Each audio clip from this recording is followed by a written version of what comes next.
ये कली और कल की युद्ध आत्मा और मन का है। कल की यानी निकलंक, जिसमें कोई कलंक नहीं है। किसमें कलंक नहीं है? आत्मा निकलंक है।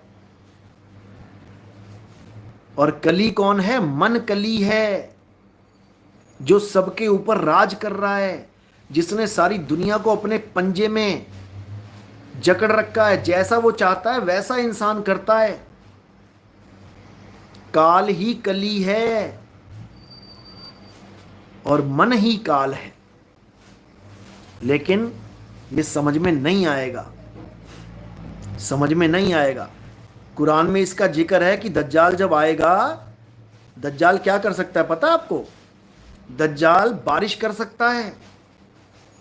जिस शहर में बारिश नहीं होती है उसमें बारिश कर देगा वो। दज्जाल मां के पेट में बच्चा पैदा कर देगा बिना बाप के। दज्जाल कुछ भी कर सकता है। तत्वों का हेरफेर कर देगा, सोने को चांदी, चांदी को कुछ बना देगा वो। आप देखोगे तत्वों का सारा खेल एटॉमिक वेट से चलता है। एटॉमिक वेट चेंज कर दिया, तत्व भी चेंज हो जाता है।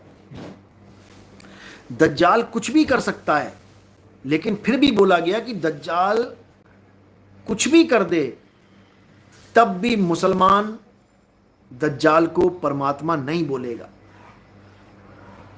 दज्जाल के खेल को समझ जाएगा, दज्जाल के आगे नहीं झुकेगा।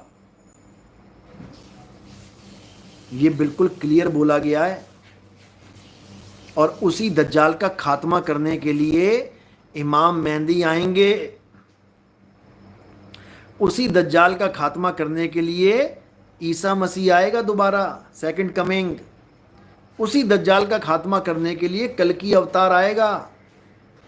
उसी दज्जाल का खात्मा करने के लिए मैत्रेय बौद्ध आएगा। मैत्रेय, एक बुद्ध तो आके चले गए, एक और बड़ा बुद्धा आएगा जो पूरे संसार में अमन की रोशनी लेके आएगा।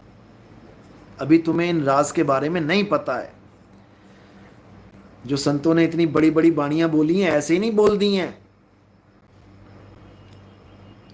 अच्युतानंद जी महाराज उड़ीसा वालों ने पूरा खुलासा कर रखा है। लेकिन अभी तुम्हें समझ में नहीं आएगा, तुम केवल राजनीतियां करो।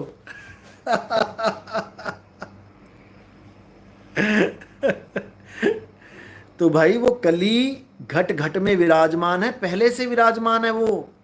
अब उस कली यानी मन और कल्कि यानी आत्मा की जंग होगी। और जो कल्कि के साथ होगा वो आत्मज्ञानी होगा, और जो मन के साथ होगा यानी कली के साथ होगा वो देह ज्ञानी होगा, ज्योत ज्ञानी होगा, पूजा पाठ का ज्ञानी होगा, वो तत्वों का ज्ञानी होगा।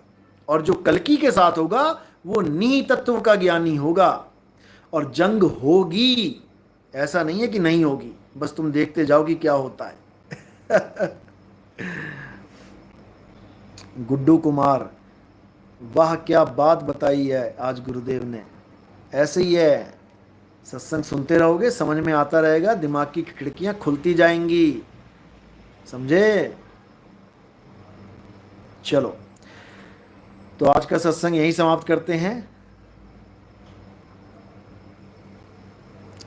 विनेश दास क्या बोल रहे हैं? साहिब आप ही दुनिया को पता नहीं है क्या? सतीश चौधरी, कवर्धा कबीरधाम छत्तीसगढ़, साहिब बंदगी सतनाम। साहिब बंदगी जी, साहिब बंदगी। गिरीश दास, है प्रकट पर दिखत नाही, सतगुरु सैन सहारा हो। बहुत बढ़िया, सैन सहारा लिखो यहाँ पे, नाम ठिकाना अलग वाणी है प्रगट पर दिखत नाही, सतगुरु सैन सहारा हो। आवे ना जावे जन्मे नहीं मरे, सो निज पीव हमारा हो। सोनू दासी, जय गुरुदेव जी। जय गुरुदेव जी ने कहा था, मैंने सुना है उनके मुख से। क्या सुना है आपने, बताओ जरा। जय गुरुदेव बाबा ने भी काफी बोला है, क्या लिखा है उन्होंने?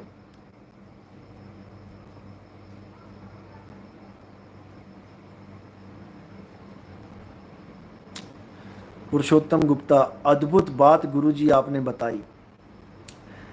मैंने बताया था कि अभी मैंने एक बूंद खोली है, केवल एक बूंद में ये लोग पागल हो गए, सुन सुन के गुरुआ बन गए ये लोग। अभी समुद्र आना बाकी है, चिंता मत करो। और जब समुद्र आएगा तो ये सब बह जाएंगे उसमें। पूनम अत्री, कल्कि वाले के साथ सभी असली हंस होंगे। बिल्कुल बिल्कुल, इसमें कोई दो राय नहीं है, इसमें कोई दो राय नहीं है। असली हंस केजीएफ वाले होंगे। और केजीएफ आपको पता ही है कि वो सोने की खान, जो असली शुद्ध सोना, खालिस सोना होगा, वो केजीएफ ज्वाइन करेंगे, वो हमारे साथ रहेंगे। यही फौज है हमारी। और नकली माल सारा निकलता चला जाएगा, अपने आप निकलता चला जाएगा, क्योंकि नकली माल की हमें जरूरत भी नहीं है भाई। जय गुरुदेव, सोनू दासी कह रही हैं आपके बारे में जय गुरुदेव जी ने बोला। जय गुरुदेव जी ने बहुत कुछ खोल दिया, बहुत कुछ समझा दिया, लेकिन लोग अभी नहीं समझ रहे हैं। समझेंगे समझेंगे, धीरे धीरे समझेंगे, क्योंकि समय समझाएगा उनको। अपने आप देखते जाओ बस होता है क्या।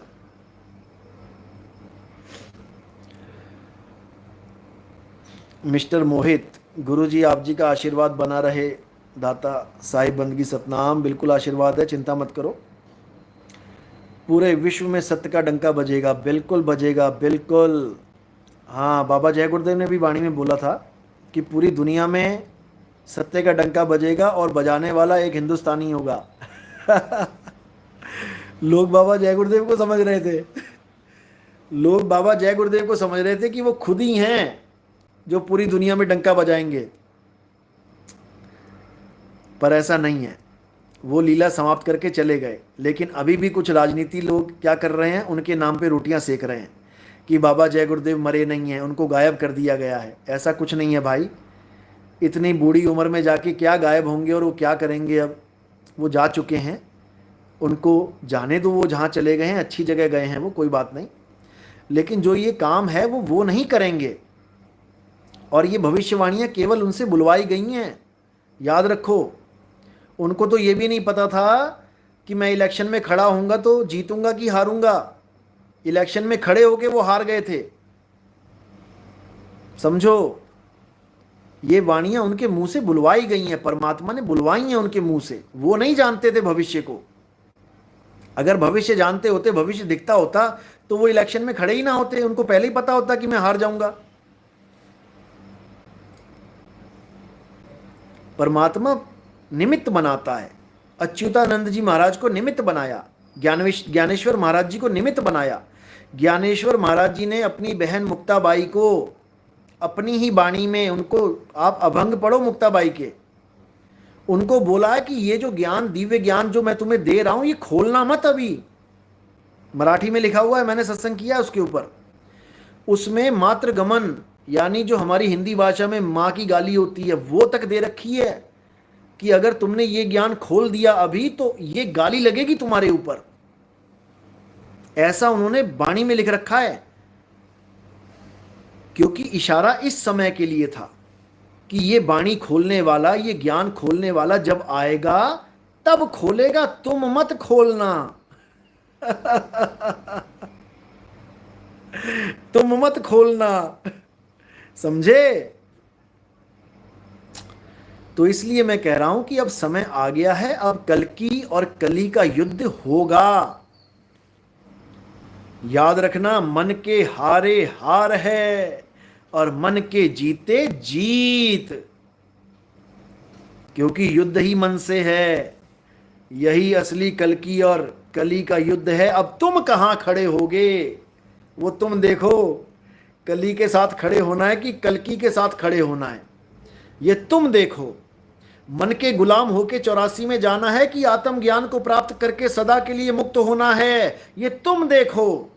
ये कोई और फैसला नहीं करेगा, ये तुमने फैसला करना है, समझे?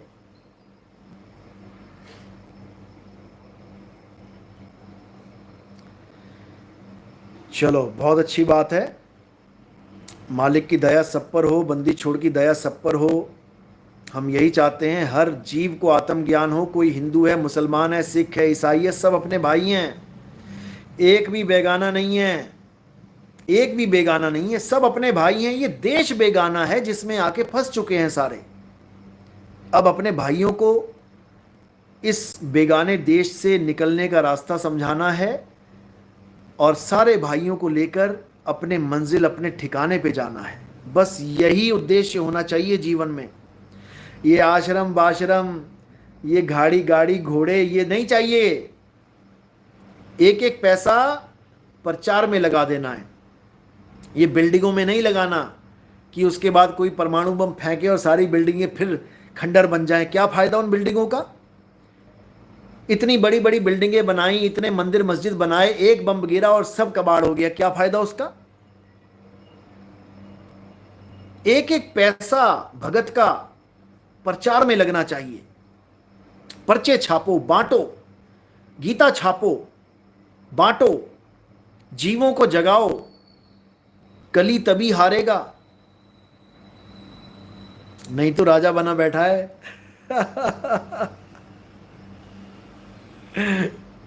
समझे? चलो, आज का शंका समाधान यहीं समाप्त करते हैं। और किसी का कोई सवाल हो तो वो मुझे भेज सकता है। मालिक की दया से पेटा भर दिया जाएगा।